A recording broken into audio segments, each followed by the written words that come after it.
Worship your socks off. It's the perfect time to be transformed. I'm Mike Morrison with 2 minutes of insight and inspiration. Welcome to 2 Minute Transformation. There's something you have to know about how it is that worship can play such a big part in your transformation. To really understand it, you have to go to the Old Testament book of Exodus. Moses has been raised as an Egyptian, but he knew his people were slaves, and one day he almost seems to rise to his destiny, but takes matters into his own hands and kills an Egyptian taskmaster who was abusing a Hebrew slave. Now wanted, a fugitive from justice, he finds himself 40 years removed from his days in the palace. He's tending sheep on the backside of a mountain. Suddenly he sees a bush on fire, but not consumed by it. A peculiar sight indeed. As he goes in for a closer look, he has no idea his whole world is about to be changed. Exodus chapter 3 verses 4 and 5 record, "So when the Lord saw that he turned aside to look, God called to him from the midst of the bush and said, 'Moses, Moses,' and he said, 'Here I am.'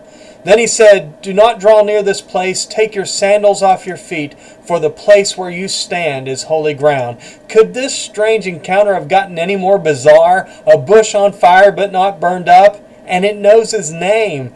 But look what God said to him. "Take off your shoes." What?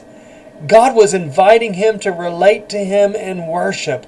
But why have him remove his shoes? Well, when my wife and I were dating, she would never let me see her feet. She wasn't willing to be that intimate with me. I didn't see her feet until our wedding night. God was inviting Moses to an intimate moment in his holy presence. The great American philosopher Forrest Gump said, "You can tell a lot about a man by the shoes that he's wearing, where he's going, where he's been." This was a moment of transformation on the holy ground of worship in which God was about to take him from tending sheep to leading a nation. Real worship transports us into a deep relationship with God so we can be transformed.